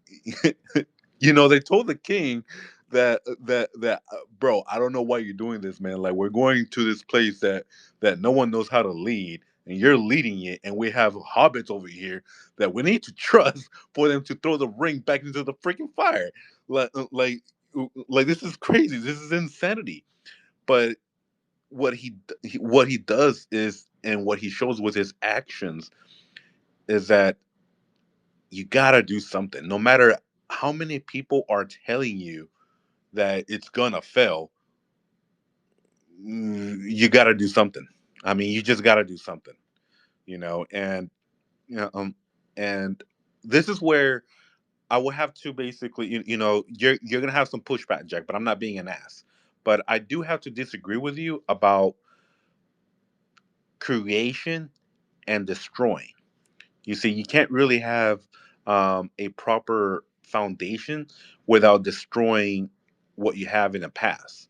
You see, I had to destroy of who I was in order for me to create a more perfect future for myself and for whoever I'm going to marry, in the long run, and have kids. I need to essentially destroy that certain individual within my own self in order for my own son to shine as bright as what the darkness can basically do to us. No matter how difficult it may be, that that shadow person that we all have within ourselves, it needs to be destroyed one way or another. Because you can't have a foundation on top of quicksand. You just can't do it. It's a slippery slope. You might build a nice castle, but in the end, uh, with that foundation with quicksand, it's just going to rot, break down, and it's not going to last, and your whole thing is just going to fall apart. My thing is to essentially don't go out and try to be understood. Try to understand yourself, because that's essentially what we're all here to do. You're essentially here to understand yourself. If no one else understands you, that's perfectly fine. Lead away from the crowd. Solitude does not equal loneliness. It equals more of empowerment, because you know yourself. You do not need to see what is socially acceptable. You don't need to do that. You need to understand yourself. Whenever you understand yourself, you are more capable of essentially leading bigger armies than what you could possibly even imagine. You can lead them to a more perfect future, because you had so much time to yourself to essentially internalize and marinate all those ideas and all those morals and all those principles that you have within yourself, in order for yourself to form a more perfect future. Leave this earth better than what you have found. Brilliant, very concise, very straight to sort of like the guttural. I love what you said about doing something. Like one step turns into 1,000, 1,000 turns into 10. That's the way to do it. There's a great lesson in there. Obviously, I know that that we can talk about the complexities and the details of like all each movie for like several talks. It's like a never ending thing. But and I also understand what you mean by destroying the sort of like the past version. It's almost like a rebirthing type of like going through like some sort of like inner rebirth.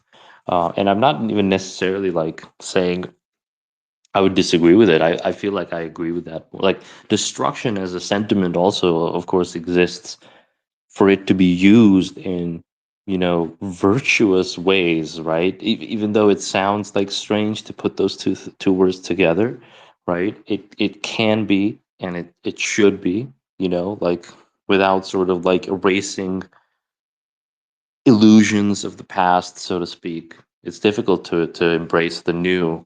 And I love that. I love how you put it. Like you have a good way of putting these things like in a very grounded manner, where like they're very actionable. They're not like this sort of like very abstract philosophical thing, but it's just like an actionable thing that anyone can do. Like the message is very simple. Everyone, like the majority, like the larger, like the reality at large can be telling you you don't matter, you don't have a chance, you can't do this and that.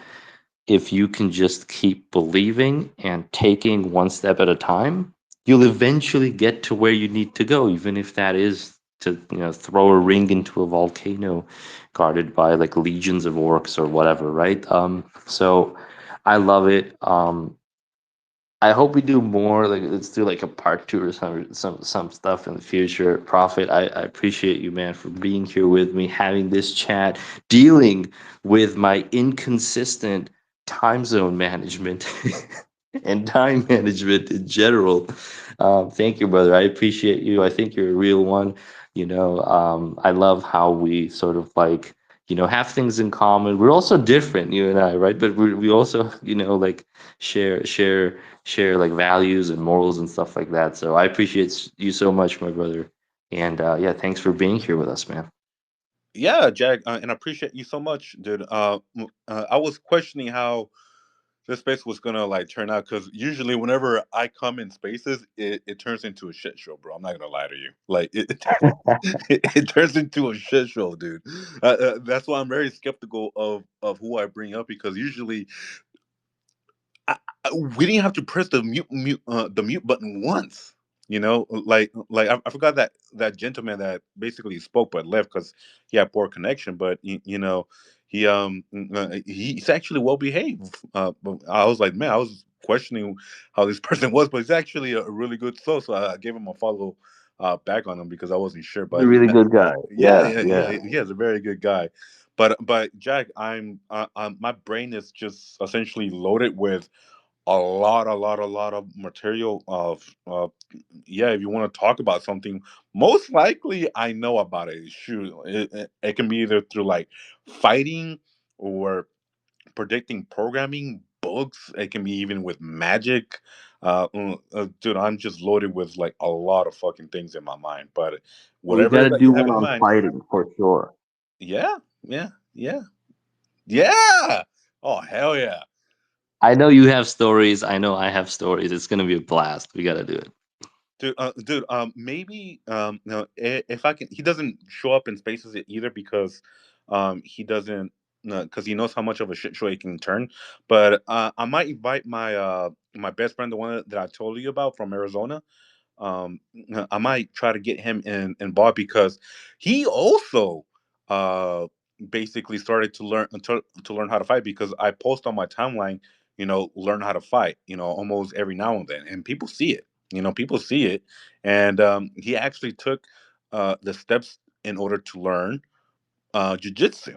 And so I'm gonna see if he wants to come along, because if you do a space with like that's to do with like fighting, like he's gonna love the space for sure, and I'm pretty sure you're gonna love it as well. Man, let's do it. I love that idea. We got the striker. We'll have a BJJ guy, and then we'll have a degenerate with stones for fists over here. Yeah, so we'll set. I love it. It's great. Appreciate you so much. Let's do it. The next one, it might be a little bit off topic of like what most people are used to in spiritual Twitter, but I think people will be surprised. Martial arts and fighting in general has a lot of spiritual, lessons to teach, so to speak. And we're gonna, pull through some funny stories for sure. So yeah, so much love to everyone. Prophet, thank you again, brother, and hope you're having a great day. Everyone's having a great day. Think on these things, but don't overthink them. But just think on these things, like what you're putting in your brain and what you're putting out there. Also equally as important, right? So yeah, much love to everyone. Shout out to all the real ones, the big people. Go give a prophet a follow. He's a cool guy. Like he says, he's brash and he has a way of like sort of like expressing himself, but it's a part of the man's charm. We like you guys tolerate my BS. Like we have to accept people for how they are and how they express themselves. And I personally, Prophet, I think like it's not a shitstorm at all. You're a cool dude. And yeah, I feel very comfortable communicating. Good. I'm happy to hear that, man. Much love, King. Much love, guys. Bye bye.